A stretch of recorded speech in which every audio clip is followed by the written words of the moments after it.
दोस्तों इस वीडियो में बात करेंगे यूजीसी नेट 2021 के सिलेबस की। यूजीसी एनटीए नेट 2021 का नोटिफिकेशन जारी कर दिया गया है। इस वीडियो में इसका एग्जाम पैटर्न और सिलेबस के बारे में डिटेल में जानकारी दी जाएगी। इसके साथ ही आप घर बैठे ऑनलाइन इसकी तैयारी कैसे कर सकते हैं इसके बारे में आपको डिटेल में जानकारी दी जाएगी।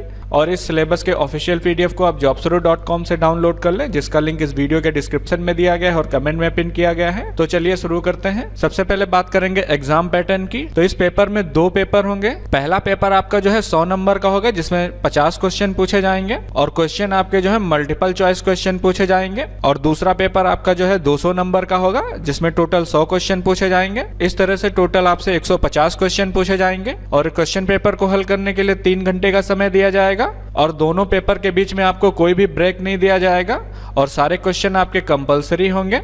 तो 150 क्वेश्चन होंगे जो कि 300 नंबर के होंगे। अब बात करते हैं पेपर के मीडियम की। तो क्वेश्चन पेपर आपका इंग्लिश में होगा और हिंदी में होगा। तो एप्लीकेशन फॉर्म भरते समय आप जो ऑप्शन है अच्छी तरह से चूज करें कि आपको हिंदी में पेपर देना है या इंग्लिश में। आप जो ऑप्शन सिलेक्ट करेंगे उसी का पेपर आपको मिलेगा। और एप्लीकेशन फॉर्म को कैसे फिल करना है इसके लिए मैंने एक वीडियो बनाया, आप उसको देख सकते हैं, जिसका लिंक इस वीडियो के डिस्क्रिप्शन में दे दूंगा। उसके बाद अगर मार्किंग की बात करें तो प्रत्येक क्वेश्चन आपका 2 नंबर का होगा और इस क्वेश्चन पेपर में कोई भी निगेटिव मार्किंग नहीं होगी, तो आप पूरे क्वेश्चन अटेम्प्ट कर सकते हैं। इसके साथ ही अगर यूजीसी द्वारा क्वेश्चन पेपर में कोई गलत क्वेश्चन दे दिया जाता है तो उसका क्रेडिट केवल उन कैंडिडेट को मिलेगा जो लोग उस क्वेश्चन को अटेम्प्ट करेंगे, बाकी किसी कैंडिडेट को नहीं मिलेगा। और अगर किसी टेक्निकल एरर के कारण आपका क्वेश्चन ड्रॉप हो जाता है तो उसके आपको पूरे नंबर मिलेंगे। तो अब बात करते हैं इसके सिलेबस की डिटेल में। सबसे पहले बात करेंगे टीचिंग एप्टीट्यूड है, जिसमें टीचिंग से क्वेश्चन पूछे जाएंगे। इसमें आपसे concept, objective, level of teaching से क्वेश्चन पूछे जाएंगे। साथ ही कैरेक्टरिस्टिक और बेसिक रिक्वायरमेंट्स के बारे में पूछा जाएगा।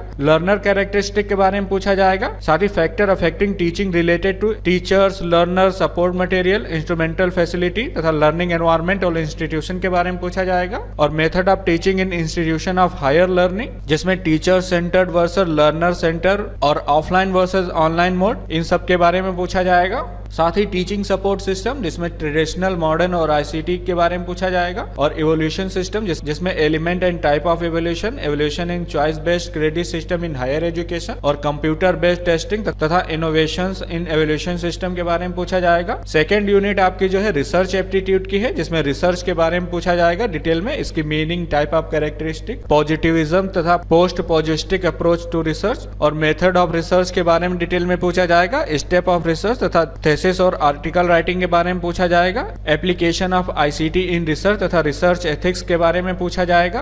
थर्ड यूनिट आपकी कॉम्प्रिहेंशन की होगी। फोर्थ यूनिट में कम्युनिकेशन पूछा जाएगा और फिफ्थ यूनिट में आपसे मैथमेटिकल रीजनिंग एप्टीट्यूड से क्वेश्चन पूछे जाएंगे। सिक्स यूनिट में आपसे लॉजिकल रीजनिंग से रिलेटेड क्वेश्चन पूछे जाएंगे और सेवेंथ यूनिट में डेटा इंटरप्रिटेशन और एट्थ यूनिट में आपसे इंफॉर्मेशन तथा कम्युनिकेशन टेक्नोलॉजी आईसीटी के बारे में पूछा जाएगा। और नाइन्थ यूनिट में आपसे पीपल डेवलपमेंट और एनवायरमेंट से रिलेटेड क्वेश्चन पूछे जाएंगे। और लास्ट यूनिट आपकी हायर एजुकेशन सिस्टम की है। इसके साथ ही अगर आप डिटेल में सब्जेक्ट वाइज सिलेबस डाउनलोड करना चाहते हैं तो इस वेबसाइट पे आ जाएं, जिसका लिंक इस वीडियो के डिस्क्रिप्शन में दिया गया और कमेंट में पिन किया गया है। यहाँ पर आप सब्जेक्ट वाइज सिलेबस के सामने क्लिक करके अपना सिलेबस डाउनलोड कर लें। आप यहाँ पर इंग्लिश और हिंदी दोनों में सिलेबस को डाउनलोड कर सकते हैं। यहाँ पर सभी सब्जेक्ट्स के सिलेबस को बताया गया है। लिंक वीडियो के डिस्क्रिप्शन में है। और डाउनलोड में अगर कोई प्रॉब्लम आ रही है तो आप मुझसे कमेंट सेक्शन में पूछ सकते हैं। ये वीडियो देखने के लिए और मेरे साथ बने रहने के लिए आपका बहुत बहुत धन्यवाद।